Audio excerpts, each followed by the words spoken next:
queridos deputados e deputadas, há visões diferentes do que é ser cruel, na minha opinião. E é do jogo democrático.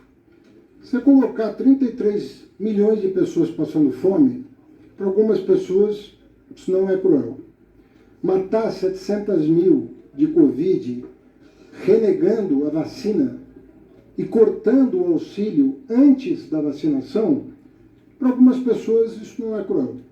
Isso não é cruel.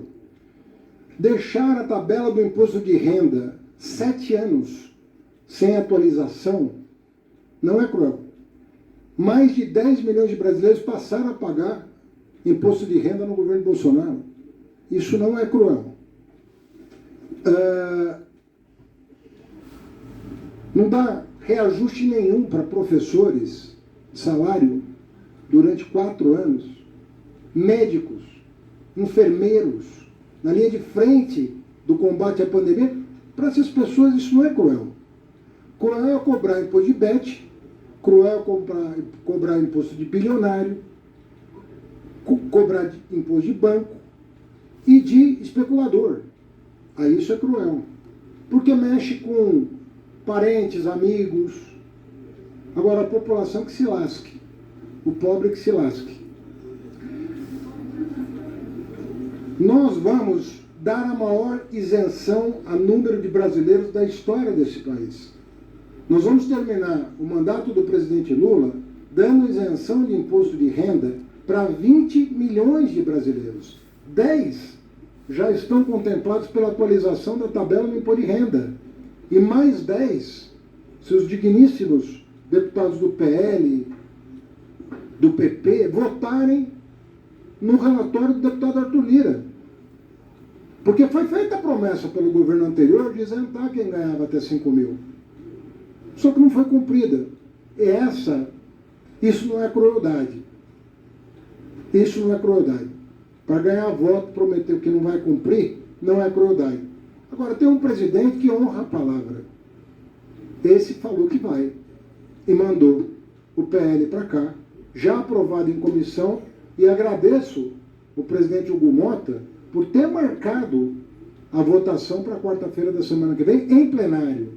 Eu quero ver qual vai ser o comportamento dos deputados que aqui estão indignados com o imposto.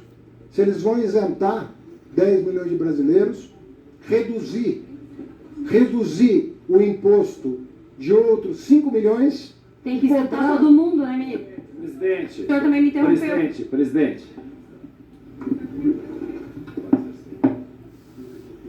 Por favor. Isentar 10 milhões de brasileiros e reduzir de outros 5 milhões.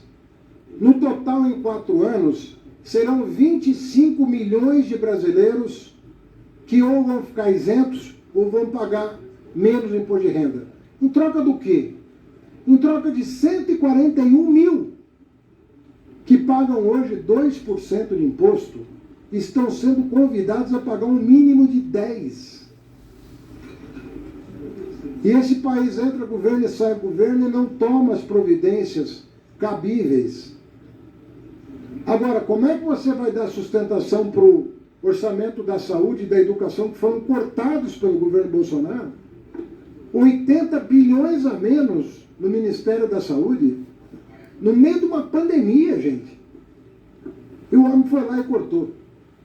Não respondeu ao e-mail da Pfizer, oferecendo vacina.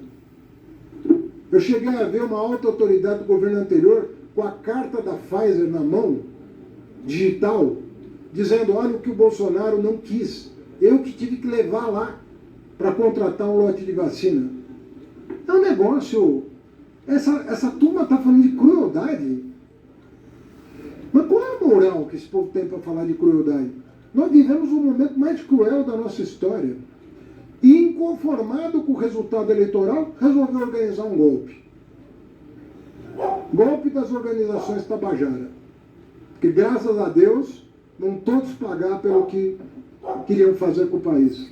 Com uma democracia que foi, por muitos anos, defendida nesse país contra o regime militar. Quem viveu o processo de redemocratização do país sabe o que eu estou falando. Estudantes, trabalhadores nas ruas, defendendo votar para presidente. E queriam nos caçar esse direito na eleição de 2026, 22. Caçar o direito de eleger um presidente. Se não é do meu agrado, eu não dou posse. Eu impeço a posse. Vem falar de crueldade? Então, nós precisamos ter um pouco de bom senso aqui. E, deputado Lupion,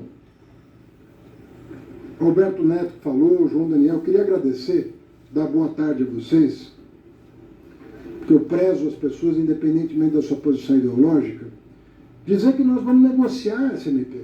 Aliás, é o que nós estamos fazendo. O deputado Zaratini está incumbido de negociar a MP. É uma MP longa, uma MP que trata de muitos assuntos. E eles estão em discussão. Qual foi o projeto que nós mandamos para cá que saiu como entrou? Qual foi? Qual foi o projeto que não foi debatido com a Fazenda, na mesa com os líderes, com os presidentes das casas? Qual foi? Todos foram negociados. Porque esse governo é um governo democrático. Ele negocia. Ele ouve a opinião dos parlamentares. Às vezes, deputado, você tem um bom argumento, mas o argumento não cola politicamente. Quando eu falo que a questão dos títulos isentos está criando um problema regulatório no país, que não tem fins arrecadatórios, estou sendo honesto, mas o senhor tem uma base, o senhor representa uma base, o senhor pode falar, mesmo que o Haddad esteja certo em relação ao que ele está falando, eu não tenho condições de votar. Isso acontece. A técnica, às vezes, não se sobrepõe à política. Mas eu sei que, tecnicamente, o que veio para cá é o mais adequado. Nós estamos com muitas distorções na rolagem da dívida pública brasileira. E qualquer economista minimamente bem informado vai te atestar isso. Mas às vezes você não tem condições políticas de levar à frente. Por isso que tem uma mesa de negociação. Por isso que tem uma mesa de negociação. Agora, nós vamos encerrar o mandato com um número expressivo de brasileiros isentos de impostos. Uma quantidade enorme de brasileiros que não vão mais pagar imposto sobre a cesta básica. Mas não é só de imposto federal, é de todos os impostos, inclusive estaduais. E isso graças ao fato de que esse governo abraçou a reforma tributária, enquanto o anterior sentou em cima. E não deixou prosperar, por quê? Porque queria cobrar um imposto sobre PIX. Aí demitiram o secretário da Receita, que queria cobrar um imposto sobre o PIX, porque pegou mal na opinião pública. Aí, de raiva, eles sentaram em cima da reforma tributária. Porque ou era um imposto sobre o PIX, ou nada. O Brasil ficou sem nada. É isso que aconteceu. Então aí, todos os vídeos na internet mostrando o Guedes defendendo o imposto sobre o PIX. Tem vídeo, não? É ele falando. A demissão do secretário da Receita. Todo mundo sabe por que foi demitido, porque pegou mal a ideia. Aí eles recuaram. E aí tentaram botar a culpa no governo seguinte. Essas fake news, elas vão acabar. O povo está começando a aprender a lidar com a rede social e botar para correr da rede social quem mente demais. Porque é insustentável a democracia com esse nível de mentira. Mas nós vamos superar isso e vamos fortalecer a nossa democracia. Presidente.